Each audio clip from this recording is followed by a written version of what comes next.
The last time I was speaking on this verse, or this section, is 11:11:22. I didn't complete, so I'm going to continue, and we'll go on through verse 24. 22. Krishna speaking to Uddhava, like you see on the screen here. My dear Uddhava, if you are not able to free your mind from all material disturbance, that may apply to some of us,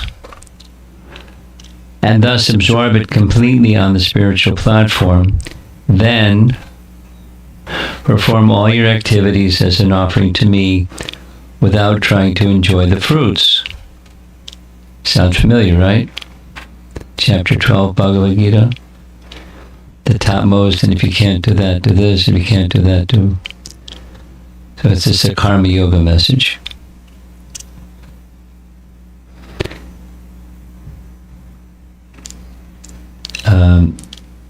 Continuing where I left off, this is the purport of Bhakti Siddhanta. The conditioned soul, being in the bodily concept of life, is generally not inclined to offer the results of his activities to the Supreme Personality of Godhead. Being materially conditioned, he considers himself to belong to a particular family, society, and nation, instead of understanding himself to be the eternal servant of the Personality of Godhead. The conditioned souls try to alleviate their suffering by exercising their minds and speculating in various ways, but such endeavors will never free them from illusion. It behooves one to begin offering the results of his activities to the service of the Lord, as this will lead him to the proper understanding of his self.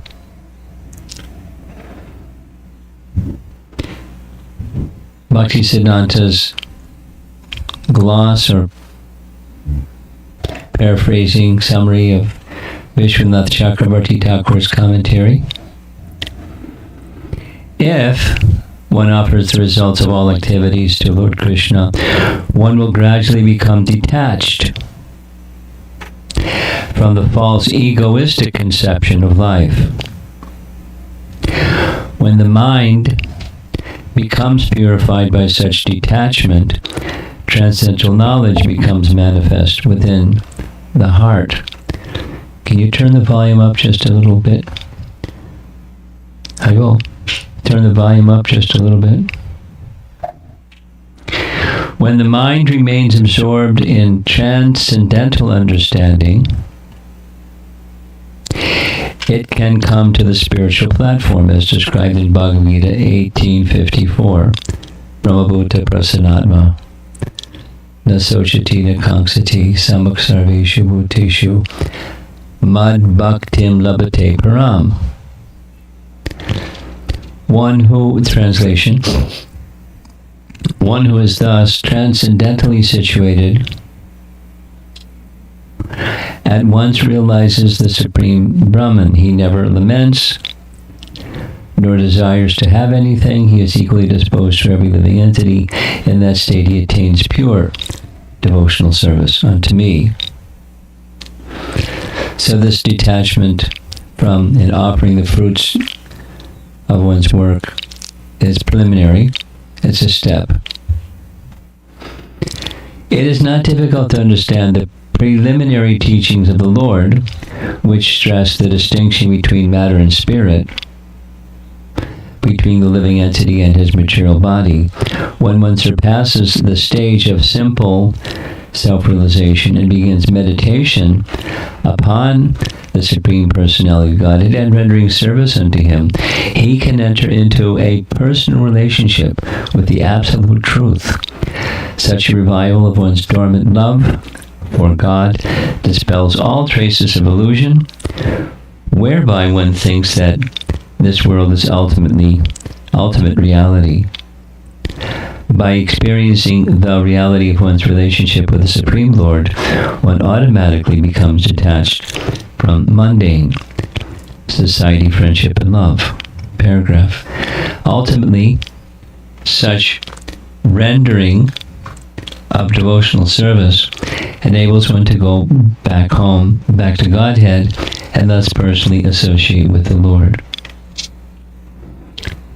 Paragraph. The simple offering of the results of one's activities to the Lord certainly purifies one's existence and enables one to comprehend the preliminary instructions of the spiritual master in disciplic succession.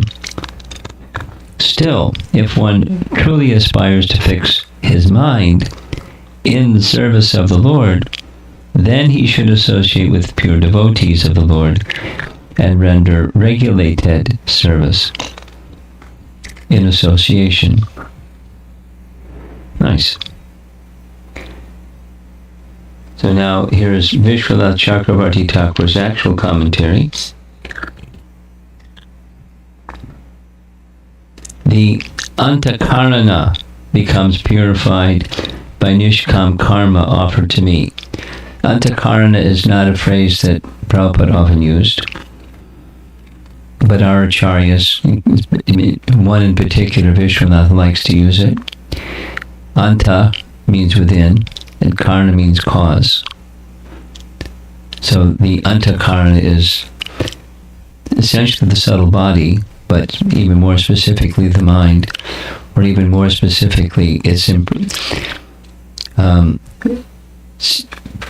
strong tendencies that are existing in the subtle body, existing within the mind. Kind of like, maybe you know the term vasana. It's a particular tendency of the mind. So antakarana, it's the cause within, the subtle cause within, or the mind. Becomes purified by nishkam karma offered to me. With a pure antakarana, one can practice jnana with a mixture of bhakti.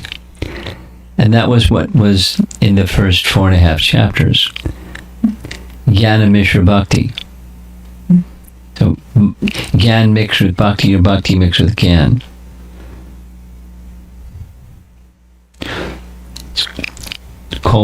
One can concentrate with fixed mind on Brahman. With the destruction of vidya, one attains bhakti, which surpasses vidya. Now, in this case, vidya has a specific meaning that was explained at the very beginning of this chapter 11, and I'll repeat it.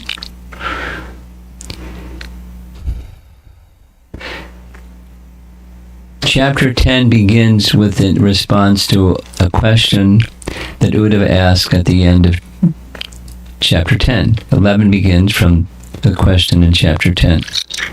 Chapter 10 question was, could you please explain this phrase, this teaching that says a nitya baddha can become nitya siddha? Because nitya means eternal. So how can something that's eternal become something else that's eternal? And the beginning of chapter 11, paraphrasing, Krishna says, the question is misleading.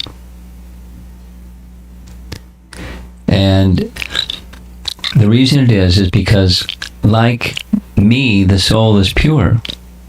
And so the soul doesn't become conditioned or become liberated. The soul is pure. The soul is pure. And those potencies of mine, which are part of my, listen carefully, part of my Maya Shakti, it has two divisions.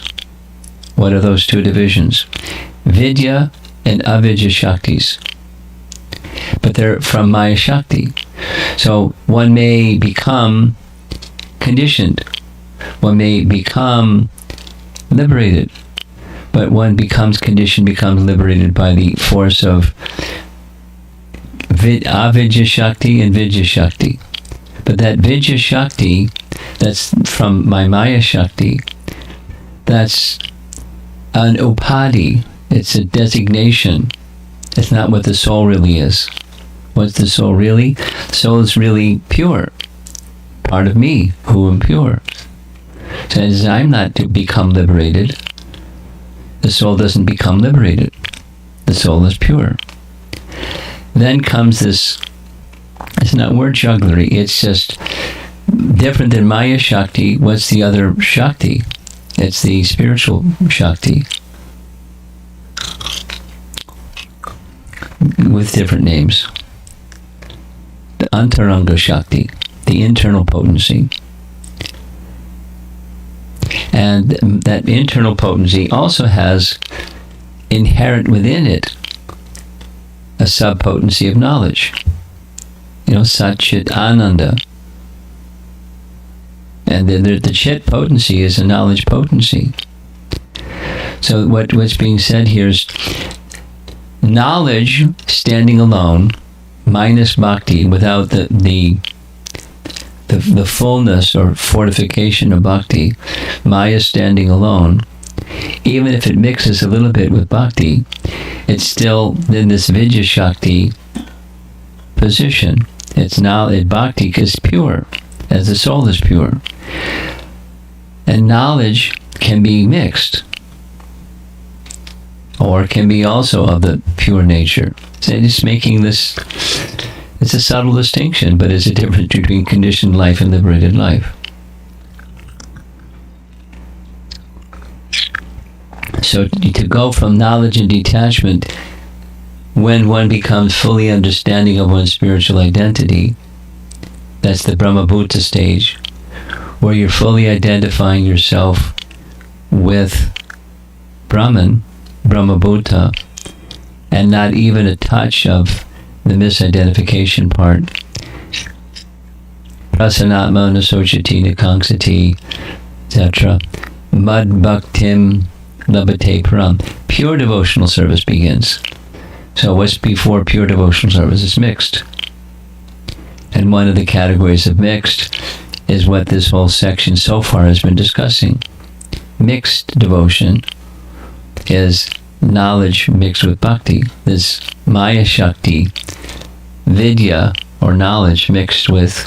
So, with your intelligence and discerning capacity, you can identify. We've all done it. I belong to the category of spirit. I don't belong to the category of matter. And we feel something like, whew. But then what happens after that?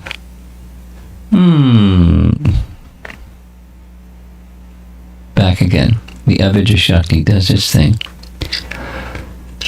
So staying by practice, by sadhana, staying in the realm of conceptual orientation towards who we really are, and connecting that with service to Krishna, eventually one may come to the stage where the temporary understanding of liberation is surpassed, where pure devotional service is awakened.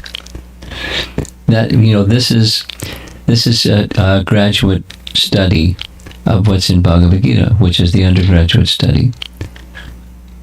So I hope you appreciate what you've understood from Bhagavad Gita is now being elaborated upon in the graduate class. Uddhava Gita is a graduate study of Bhagavad Gita. The same ideas are there, just more deeply explored and expanded.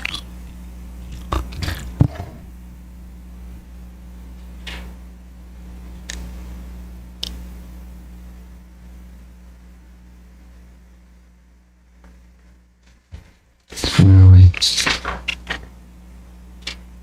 Yeah. So that when pure devotional service begins, by that bhakti, one then meditates on me with a mind free of contamination. By the pure knowledge arising from that bhakti, one then attains Sayuja Mukti. This is the sequence.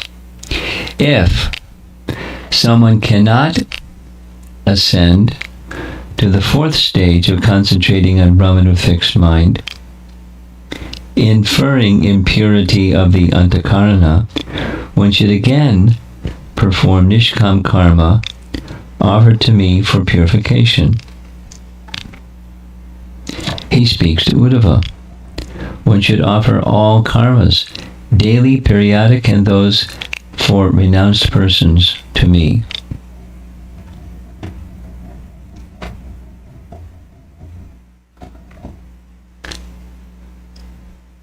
Okay, so now we're going to go on to, that was, let's see here.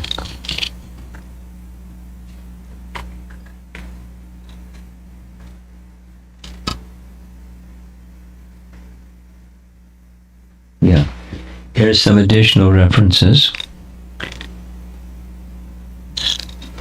from Bhakti Sandarbha. Bhakti Sajiva Goswami commenting on this verse also in Bhakti Sandarbha. Having taught Jnana Mishra Bhakti, that's the first 4.5 chapters of Uddhava Gita, chapters 7, 8, 9, 10, and half of 11, now the second half of 11. Having taught Jnana Mishra Bhakti, he teaches pure Bhakti, with Gyan as its byproduct, in 4 verses, while discarding Gyan. Yadi means certainly, as in 11.4.10. The verses are spoken to Uddhava, while Krishna thinks that he is desirous of Gyan, although he is not. As stated in 10.14.4, so we're not there yet. Excuse me, 10.14.4. What's 10.14.4? That's Brahma's prayers to Krishna. After the Brahma Vimohan Leela, Brahma offers prayers. That's chapter 14. 10.14.4. Certainly, or yadi, you cannot concentrate the mind on Brahman steadily. You should take shelter of Bhakti Yoga, which is served by all qualities like Gyan by its nature. Krishna first describes, so what's the distinction here? It's like we were discussing the other day. It has everything to do with intention. Someone was asking, how should we pray? Everything has to do with intention. So this distinction that's being made here is, I may, because I'm a conditioned soul, I place value in knowledge. And because I place value in knowledge, I try to approach bhakti from the value of the knowledge that I have engaging in bhakti. And then the higher stage or more mature stage of bhakti, as I really understand what bhakti is, it's trying to please Krishna. When I'm trying to please Krishna, Krishna provides knowledge. So I have to act from my position. I can't imitate what I'm not. It's not, that's phony. It pretense. But so as bhakti matures, that the Jnana Mishra Bhakti becomes pure bhakti. Or it can, that's not an automatic or mechanical, but as the bhakti focus becomes stronger, that is, I simply want to please Krishna, as that focus matures, then Gyan is in the back seat. Bhakti's in the front seat. That's the horse that's pulling the cart. It is bhakti. I want to please Krishna. That's what's important to me. That's bhakti life.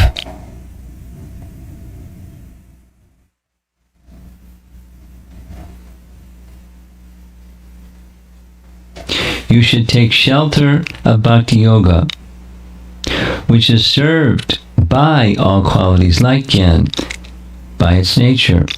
Krishna first describes a gradual method. What's that? Offer all your activities to me.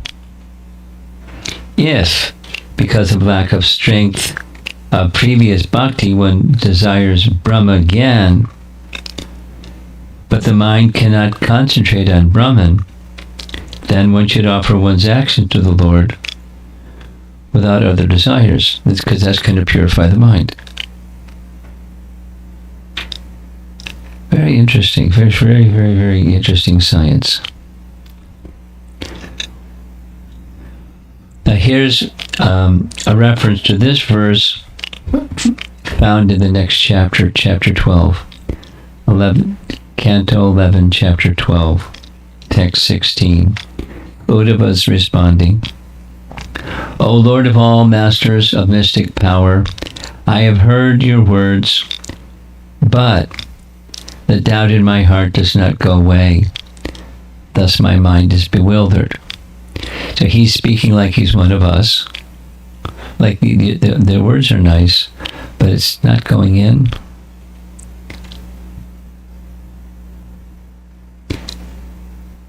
Commentary. My doubt is not dispelled. You previously said that I was qualified for karma by saying, Mai sarvani karmani nirapeksha samachara. With disinterest, give up all karmas to me. That's this verse, text 22. Previously you said like that, so he's speaking in the next chapter. Previous to that, 11.7, chapter 7, is the beginning, the very, very beginning of the Uddhava Gita. And the very beginning of Uddhava Gita is a response to a question that comes in chapter 6. The question that comes in chapter 6 is, please give me the means by which I can overcome my undue attachment to the temporary, family life, possessions, etc. Because those attachments to other things is an obstacle in understanding you and feeling connected with you. So in chapter 7, Krishna said, beyond being qualified for karma yoga, the material universe that you perceive through your mind, speech, eyes, ears, and other senses is a temporary creation that is equivalent to what is made of Maya. When you perceive in the waking, and when you perceive in the waking, and to what is made of the mind when you perceive in the dream state.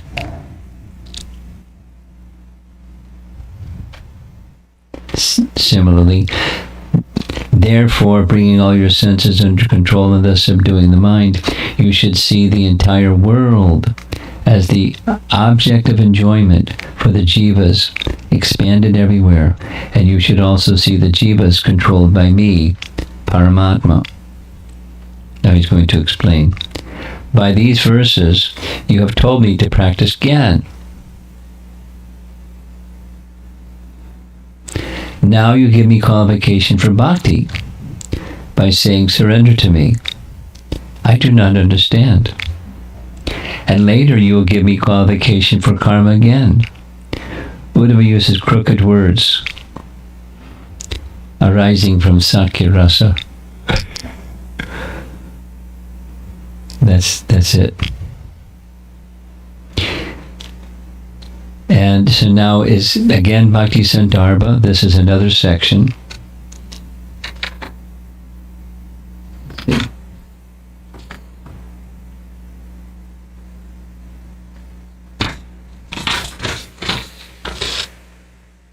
Yeah.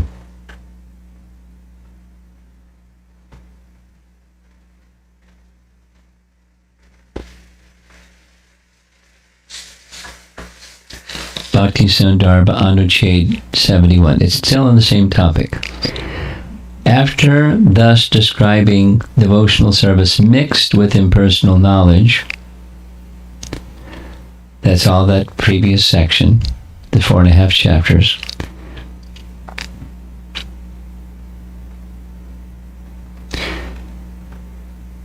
In the next 4 verses, treating that mixed service with contempt, Krishna describes pure devotional service, which contains perfect knowledge. He says, this morning's verse, 11:11:22, My dear Uddhava, if you are not capable of freeing your mind from all material disturbance, and thus absorb it completely on the spiritual platform, it's the mind, then perform your activities as an offering to me without trying to enjoy the fruits. Next, this verse is like Bhagavatam 11:4-10. Quote, the demigods place many obstacles on the path of those who worship you to transcend the temporary abodes of the demigods and reach your supreme abode. Those who offer the demigods their assigned share in sacrificial performances encounter no such obstacles. But because you are the direct protector of your devotee, he is able to step over the head of whatever obstacle the demigods place before him. Unquote. Those who desire impersonal knowledge are actually like the materialists, assuming that Uddhava is like them. Lord Krishna speaks this verse. Far out, huh? So there's demigod worship, and sacrifices are made in offering things to the demigods. So Krishna is saying, if your bhakti isn't sufficient to fix your mind on, because your mind is still contaminated with attraction for being the enjoyer of the fruits of your activity, then offer the fruits of your activity to me, purify the mind, and then you can come to this higher stage of bhakti. And this last is curious. Materialists means persons who are, there's atheistic materialists, and there's Vedic followers materialists. And the Vedic followers materialists, they make sacrifice to the demigods because they want something. They want their benediction, and they want, a good return on their investment. Give something and get back 10 times. That's something. That's the idea. Part of the consideration. Elevation and material enjoyment by making sacrifice to the demigods. But in either case, the comparison is, there's obscuring the personality of Godhead, who is behind the demigods. And obscuring the personality of Godhead is also what the impersonalists do. They just whitewash everything. And, so the personality of Godhead disappears by philosophical jugglery, or by offering things to demigods. It stays on the material platform. Okay, so now let's go on. Next, it is also said 10.14.4. 10.14.4 is the same Brahma prayers to Krishna. My dear Lord, Brahma says, devotional service unto you is the only auspicious path. if one gives it up simply for speculative knowledge, or the understanding that these living entities are spirit souls and the material world is false, he undergoes a great deal of trouble. He only gains troublesome and inauspicious activities. His endeavors are like beating a husk that is already devoid of rice. One's labor becomes fruitless. On this evidence, 11.11.22 should be understood to mean, quote, "It is not possible for you to fix your mind on Brahman simply by following the path of impersonal speculation without devotional service. Therefore, you should take shelter of the path of devotional service, which is served by all the virtues of the path of knowledge, and all other paths also.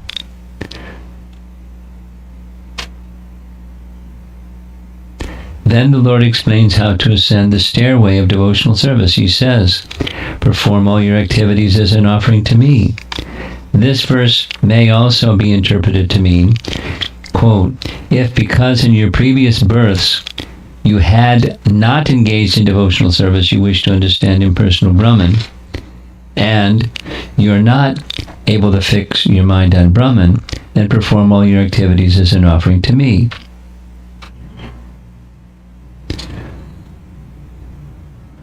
So it's subtle, but graduate study is sometimes a little subtle. So let's go back and see if we can pull out some threads. He's making this is Bhakti Sandarbha, so that's Jiva Goswami explaining something that he explained in another verse, not in the Sandarbhas, but in his verse-by-verse commentary. So it's the same author, or same acharya. Krishna's going back and forth between mixed and pure bhakti. I mean, these 4 verses are going into pure bhakti.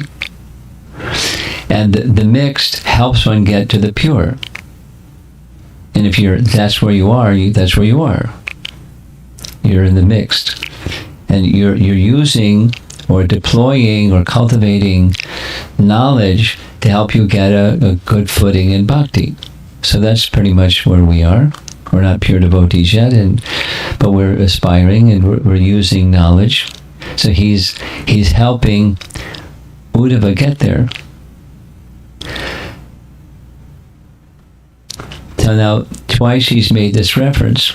There's a verse in chapter 4, and there's verse here. There's verse in 4th, verse in 7, and verse in chapter 11. So, what does the verse in chapter 4 say? I'll read it again. "The demigods place many obstacles on the path of those who worship you to transcend the temporary abodes of the demigods and reach your supreme abode. Those who offer the demigods their assigned shares and sacrificial performances encounter no such obstacles. But because you're the direct protector of your devotee,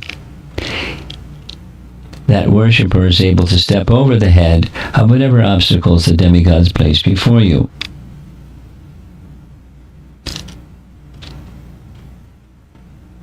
Now what's that saying? Krishna carries one to him. If those of us who are trying to devote ourselves to Krishna, there may be obstacles, demigod-generated obstacles.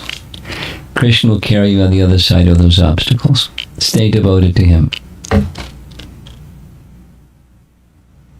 Now that's not from Uddhava Gita, that's from 11.4.10. But he's saying, Jiva Goswami is saying, that explanation is like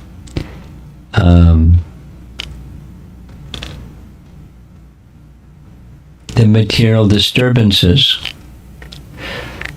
So supposing your mind is not fully purified yet, and therefore it's sometimes disturbed. And if that's the case, you're not prepared for Shuddha Bhakti yet. Go step back a bit and continue to perform your duties, but don't be attached to the fruits of your duties. Offer the fruits of your duties to Krishna, and that will help purify the mind, so that the mind can enter into this realm of Shuddha Bhakti, mind fixed upon me, while engaging in your prescribed duties.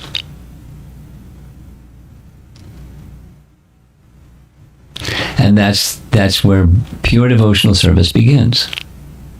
If you're not there yet, you do this one. And if you see that there's going to be some obstacles, Krishna will carry on the other side of the obstacles. Invest your faith in Krishna. He will protect you, and he'll carry you to him.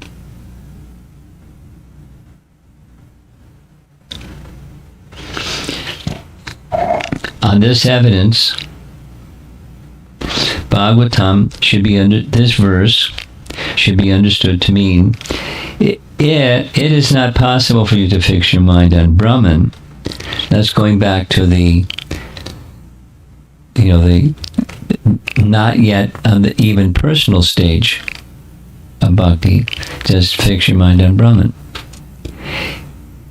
It is not possible for you to fix your mind on Brahman simply by following the path of impersonal speculation without devotional service.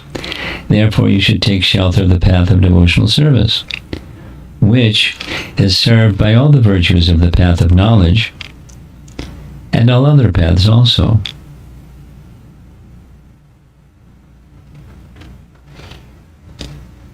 Then the Lord explains how to ascend the stairway of devotional service. Perform your duties as an offering to me.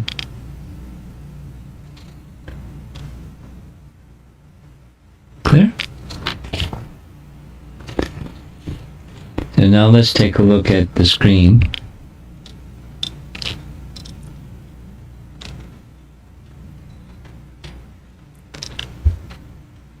Here's an illustration for text 22.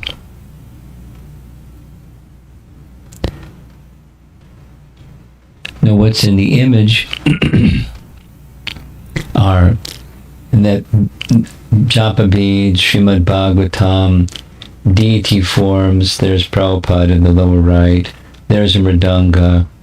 So all the paraphernalia of devotional service, the activities of devotional service. If one offers activities to Lord Krishna without trying to enjoy the results, one's mind becomes purified. When the mind is purified, transcendental knowledge automatically manifests, since such knowledge is a byproduct of pure consciousness. When the mind is absorbed in perfect knowledge, it can be raised to the spiritual platform. So there's this question sometimes comes up. There's a covering called the material mind, and there's the uncovered spiritual mind, where thinking, feeling, willing go on. But it's all, the spiritual mind is all entirely in relation to Krishna. Thinking, feeling, willing in relation to Krishna. So if your mind is not always able to think like that, because it's not fully purified yet, you're still in the material mind realm, then purify the material mind by performing your duties and offering the results of your duties, your work, your activity, to Krishna. The results. That is, let go of the idea that you're at the center and everything is meant for you being the enjoyer of that everything. Leave that self-centeredness and enter into the arena of Krishna-centeredness by your work. It will purify the mind. And then that prepares you to enter into the pure devotional service realm. Okay, so now we're going on to verses 23 and 24 are combined. My dear Uddhava, narrations of my pastimes and qualities are all auspicious and purify the entire universe. A faithful person who constantly hears, glorifies, remembers such transcendental activities, who, through dramatic performances, relives my pastimes, beginning with my appearance, and who takes full shelter of me, dedicating his religious, sensual, and occupational activities for my satisfaction, certainly obtains unflinching devotional service to me, the eternal personality of Godhead. This is an extension of the idea of karma yoga, of dedicating your work to purify the mind, dedicating your work to Krishna. This is just expanding on that. Bhaktisiddhanta's translation, same verse. My dear Uddhava, my faithful devotees always hear about and glorify my all auspicious characteristics. Now this is Bhagavad Dharma. So whatever one's stage is, wherever you are on the spiritual trajectory of things, hearing and chanting, and hearing and chanting, and hearing and chanting, and it's a fundamental. It doesn't, you don't take it up and then drop it at any stage.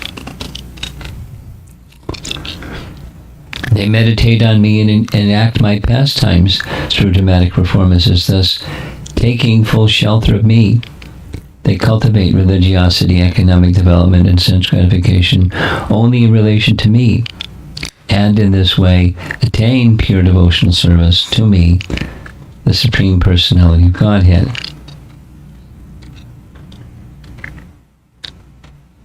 And there's a very long BBT purport, because it's an important verse.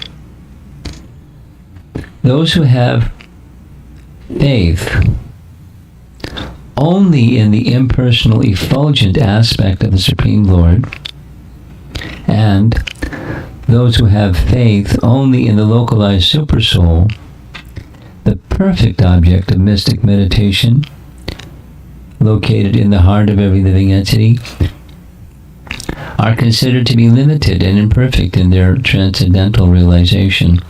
The process of mystic meditation, that's supersoul meditation, and impersonal philosophical speculation are both devoid of actual love of God, and therefore cannot be considered to be the perfection of human life. Only one who places full faith in the Supreme Personality of Godhead becomes qualified to go back home, back to Godhead. Paragraph. Lord Krishna's pastimes of stealing butter from the elderly gopis, enjoying life with his cowherd boyfriends, and the young gopis, playing his flute and engaging in the rasa dance, etc., are all auspicious spiritual activities, and they are fully described in the 10th canto of this work. There are many authorized songs and prayers glorifying these pastimes of the Lord, and by constantly chanting them, one will automatically be fixed in smaranam, or remembrance of the Supreme Personality of Godhead. The Lord exhibited his opulences upon his birth in Kamsa's prison, and at the birth ceremony subsequently performed by Nanda Maharaj in Gokula. The Lord further performed many adventurous activities, such as chastising the serpent Kaliya and many other irresponsible demons. One should regularly take part in the ceremonies commemorating Krishna's pastimes, such as the Janmashtami celebration, glorifying the Lord's birth. On such days, one should worship the deity of Lord Krishna and the spiritual master, and thus remember the Lord's pastimes. Paragraph. The word dharma in this verse indicates that one's religious activities should always be in connection with Krishna. Therefore, one should give charity in the form of food, grains, clothing, etc. to the Vaishnavas and Brahmanas, and whenever possible one should arrange for the production of cows, who are very dear to the Lord. The word kama indicates that one should satisfy one's desires with the transcendental paraphernalia of the Lord. One should eat Mahaprasad, food offered to the deity of Lord Krishna, and one should also decorate oneself with the Lord's flower garlands and sandalwood pulp, and should place the remnants of the deity's clothing on one's body. One who lives in a luxurious mansion or apartment should convert his residence into a temple of Lord Krishna and invite others to come, chant before the deity, hear Bhagavad Gita and Srimad Bhagavatam, and taste the remnants of the Lord's food. Or one may live in a beautiful temple building in the community of Vaishnavas and engage in the same activity. The word artha in this verse indicates that one who is inclined toward business should accumulate money to promote the missionary work of the Lord's devotees, and not for one's personal sense gratification. Thus, one's business activities are also considered to be devotional service to Lord Krishna. The word nishchalam indicates that since Lord Krishna is eternally fixed in perfect knowledge and bliss, there is no possibility of disturbance for one who worships the Lord. If we worship anything except the Lord, our worship may be disturbed when our worshipable deity is placed in an awkward position. But because the Lord is supreme, our worship of Him is eternally free of disturbance.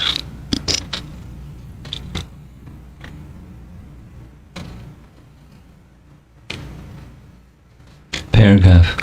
One who engages in hearing, glorifying, remembering, and dramatically recreating the pastimes of the Lord will soon be freed from all material desires. Srila Jiva Goswami mentions in this connection that one who is advanced in Krishna consciousness may specifically be attracted to the pastimes of a devotee in the spiritual world who serves the Lord in a particular way. An advanced devotee in this world may desire to serve the Lord in the same way, and thus may take pleasure in dramatically reliving the service of his worshipable devotee master in the spiritual world. Also, one may thus take pleasure in spiritual festivals, performances of particular pastimes of Lord Krishna, or activities of other devotees of the Lord.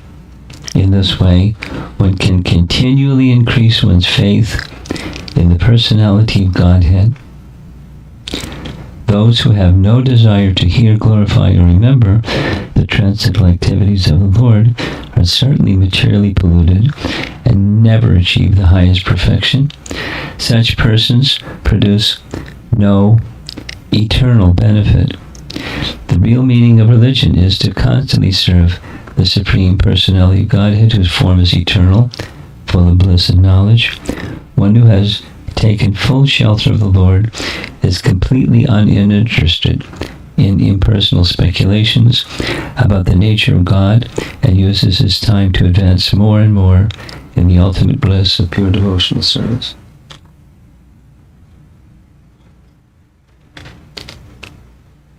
Here's one more image for this morning. My dear Uddhava, narrations of my pastimes and qualities are all auspicious and purify the entire universe. A faithful person who constantly hears, glorifies, and remembers such transcendental activities, who through dramatic performances relives my pastimes, beginning with my appearance, and who takes full shelter of me, dedicating his religious, sensual, and occupational activities for my satisfaction, certainly obtains unflinching devotional service to me, the eternal personality of Godhead.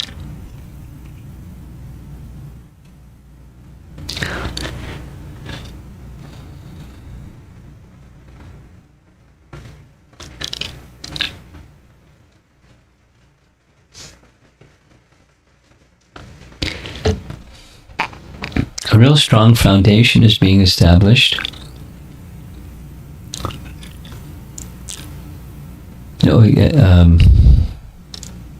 A common preamble to questions is, I'm in this space, similar to what Uddhava was saying, because Uddhava is not just, a new devotee. Uddhava is an elevated soul, and he's speaking of himself as if he's like us. He's a devotee, and he's not there yet. He's not at the place where unobstructed. He's speaking of himself as not having unobstructed bhakti, and he wants to achieve unobstructed bhakti, and he wants Krishna to help him by giving him teachings which he can then understand, apply, and become qualified for unmixed devotion.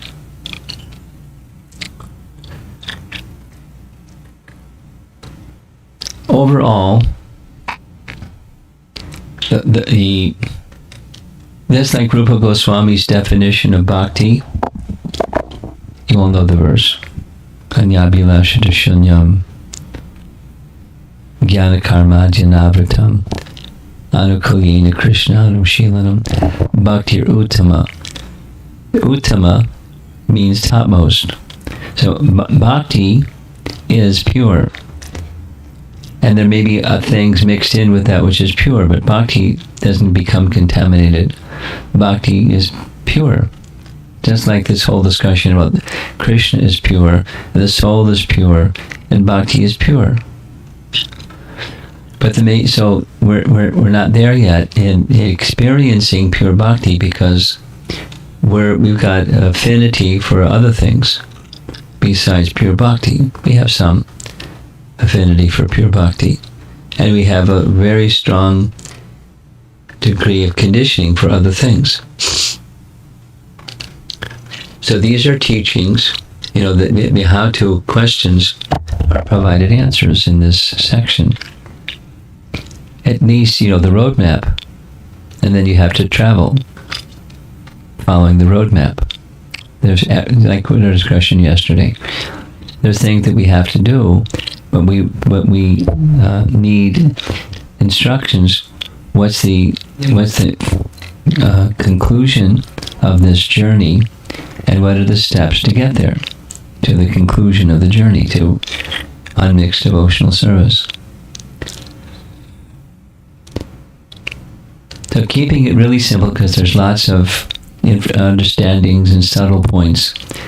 But if we're not there yet, if the mind isn't purified yet, it's a very, very simple principle.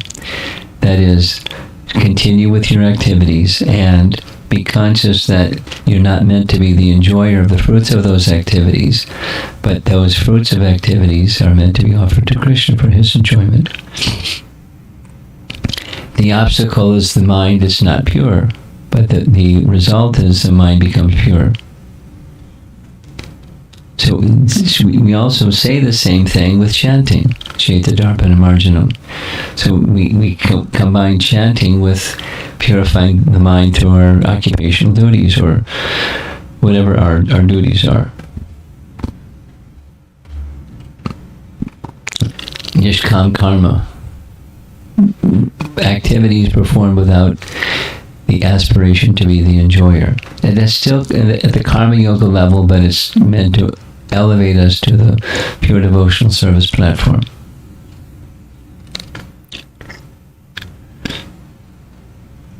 It's 8 o'clock. We're going for a whole hour. Let's see if there's some discussion.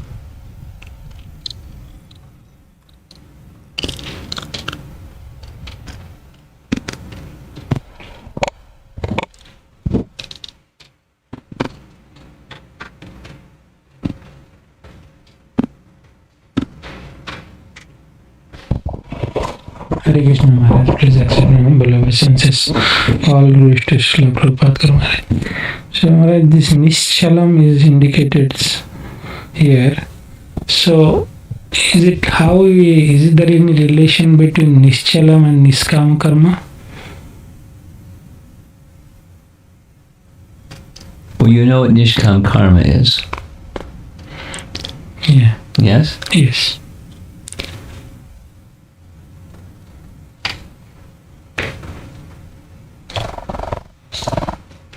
I want to go specifically to the text where it says Nishchalam. So can you point me to where it says that? The word Nishchalam indicates... Tell me where it is. Tell me not what it says, but where is it? It's in the third paragraph. Huh? Purport, third paragraph. Which verse? 23, 24 purport.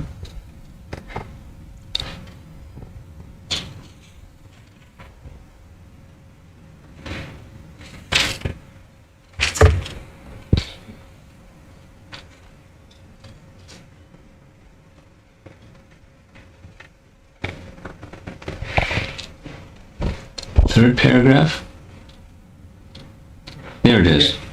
The word Nishchalam indicates that since Lord Krishna is eternally fixed in perfect knowledge and bliss, there's no possibility of disturbance for one who worships the Lord. If we worship anything except the Lord, our worship may be disturbed when our worshipable deity is placed in an awkward position.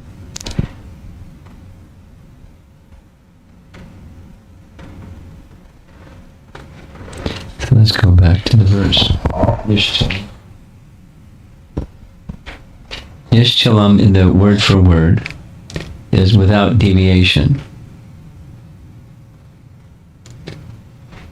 So you want to know what's the comparison between Nishchalam and Nishkam karma? That's your question? Yes, Maharaj. Is it something related? Like No. I mean, they're remotely, but they're not directly. They're not interchangeable.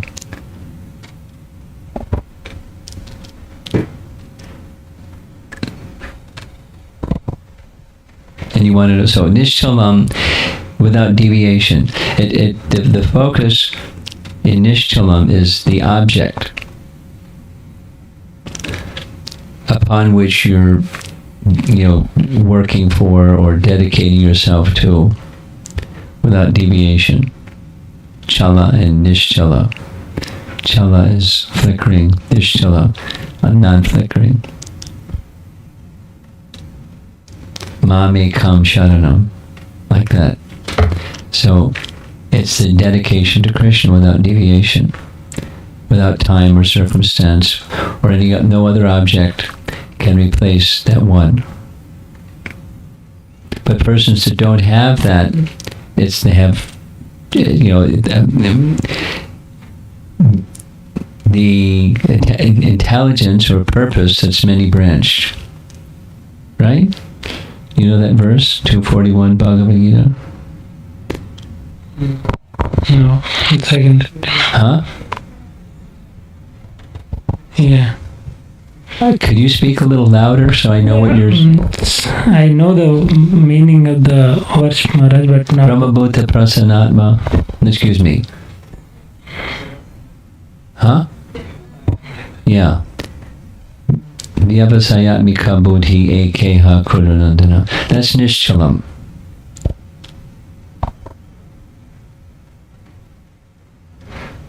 And Nishkam karma has, I want to be the enjoyer of the fruits, but now I've learned that that's not right, so let me be not desiring to be the enjoyer of the fruits. So there's some parallel, but they're definitely different meanings. Is that what you wanted? Yeah, Maharaj. Okay. Thank you, Maharaj. Okay.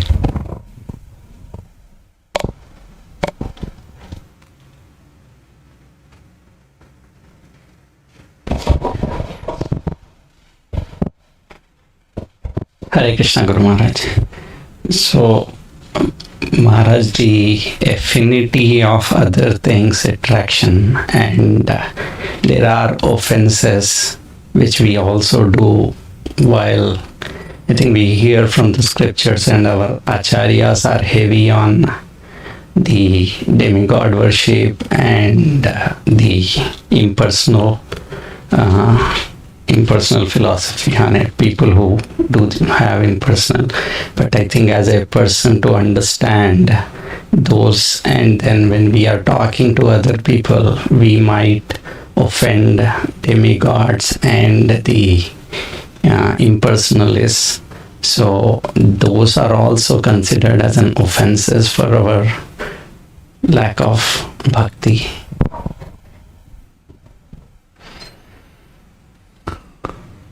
I'm not at all clear what you're asking. Are you asking how do we convey our teachings to others? They may have affinity for some of these things. How do we convey our teachings without being guilty of making offense? That's what you're asking? Yeah, Maharaj. Because Srila Prabhupada's books, most of them, they are little heavier on the impersonal impersonal worship, and I'm not, let me take a stab, because your question is not clear.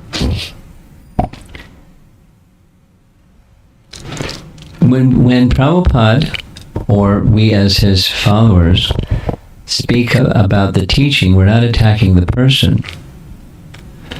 We may have some displeasure with the teaching or the philosophy, but not the person. So it's not like we dislike impersonalists. We dislike the teaching. And we dislike the teaching because it's offensive to Krishna. It's offensive to Krishna. So if your heart, someone may feel unhappy when you speak what Vaishnava teachings are, because they've got some other idea. They've got a demigod worship idea, or they've got an impersonal idea. So they may not like what you're saying. But you don't, at least from your orientation of heart, you're not attacking the person. There's a teaching that falls short. Now, of what the Vedas are presenting.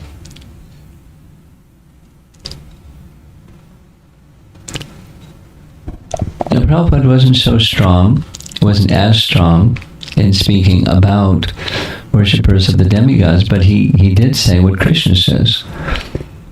They're doing what they're doing in the wrong way, without proper understanding. Avidhi purvakam. So, but they're wishing, they're wishing to make a sacrifice to something greater than them. So that's appreciated. The something greater than them is not the supreme, that's one thing. And that they're doing it because they want something back, that's another thing. So we can know what the demigods are not the supreme, and the seeking some reward for your offering, they're not the highest position, but we don't disrespect the worship or the worshippers. No, some people get upset when they hear that. Oh, you people, or something, or whatever. You have to be equal to everybody. worship everybody. That's what Hindus do. We worship everybody. And I've got my favorite one. You've got your favorite one. Okay. But let's just respect that everybody's... It's just a level playing field. It's that we're just worshiping according to our liking. And that's kind of what the impersonalists have to say. Oh, yeah, worship whoever you like. Because behind all that is... So we may dismantle the misconceptions. We're not attacking the person. Now, if that's where the offense is, if you're attacking the person, the other person may be disturbed by hearing what you have to say. But that's not an offense. They don't like what you had to say. So, don't carry a stick in your hand and go whacking people, because that's offensive. But if there's holes in the bucket, and we're pointing out there's holes in the bucket, that's not offensive. Thank you, Maharaj.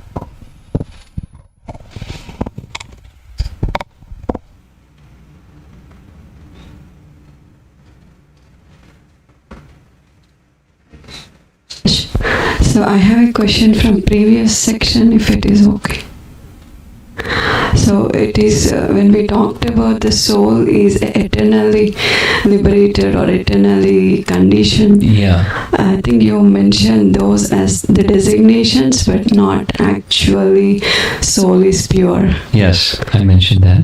Yeah, so in Bhagavad Gita, when we read about soul considering as a doer, and it is one of the 5 factors of action, so those are also part of the designations, or it gets a little confusing. We say soul is pure, but we consider soul as doer also.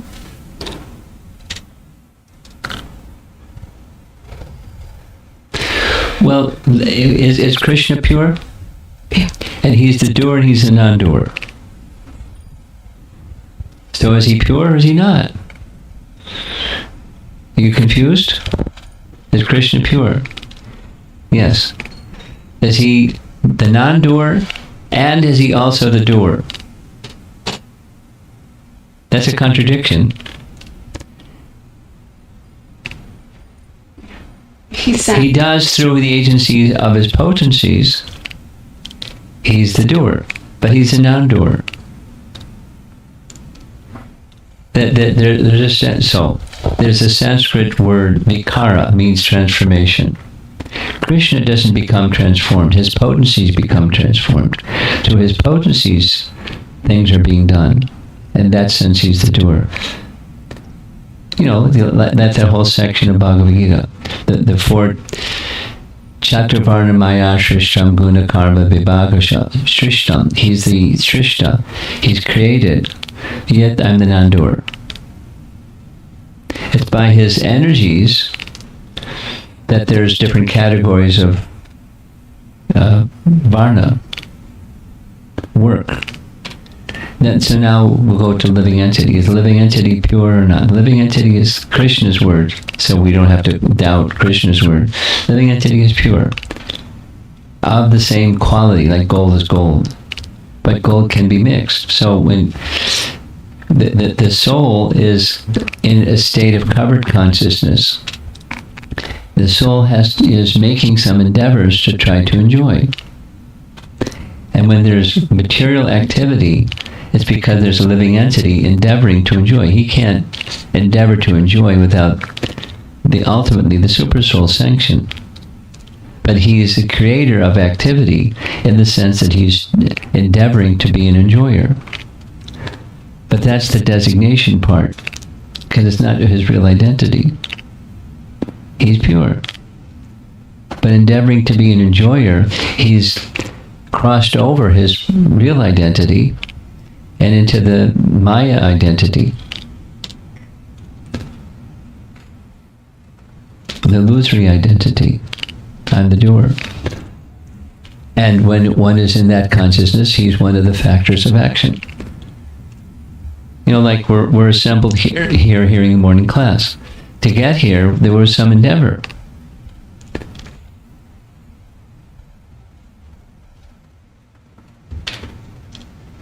It's okay? Yes, ma'am. One more question. Sure. Here today, I think it's mentioned, I forgot the context, but when one attains Sayudhya Mukti. Yeah, it's not clear. Yeah. It's not clear. But what he's... I came across this in another class, in another day. And the best I can understand from that is it's a preliminary stage. It's not like a permanent stage. Could you tilt this way? Yeah. It's a preliminary stage where one is thinking, because the conversation in the commentary is trying to understand Brahman. But there's an obstacle to understand Brahman. If the intelligence and the mind are not pure, you won't understand Brahman. But when you get to the stage where the mind is pure, then you can understand Brahman, or your oneness, the soul's oneness with Brahman. It's a stage. So it's not literally entering into the Brahman effulgence, but it's understanding your identity with Brahman. It's a stage. That's the Brahmabhuta. Another way of saying Brahmabhuta. I am spirit. That's my understanding of what is intended in that line. Because normally we know hearing Sayudhya Mukti as when... What? No, we hear Sayudhya Mukti as when is purified of his sins. Well, the way that my understanding is this, and there may be another reader that's another teacher that would explain it differently, but this is my understanding of what we just read.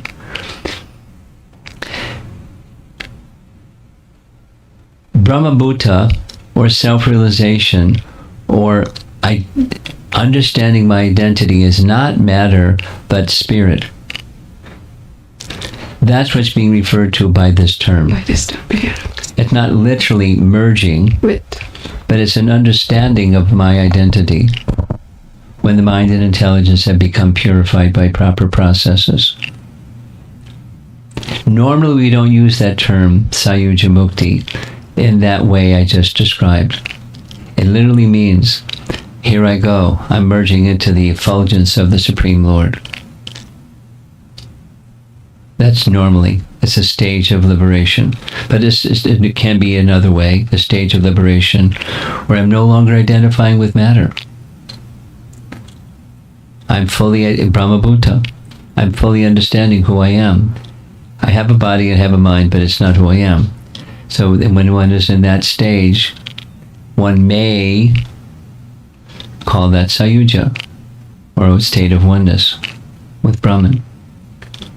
And from that platform, if one is properly situated in bhakti, then pure devotional service, where I'm engaging objects, paraphernalia, and my senses that are in contact with those objects of the senses, in full unalloyed devotion to the Supreme Lord.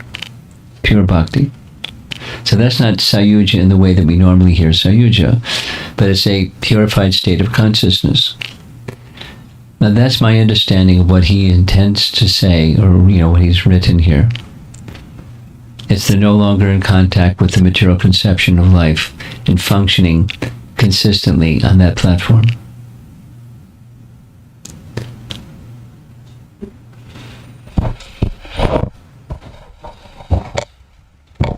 It's late.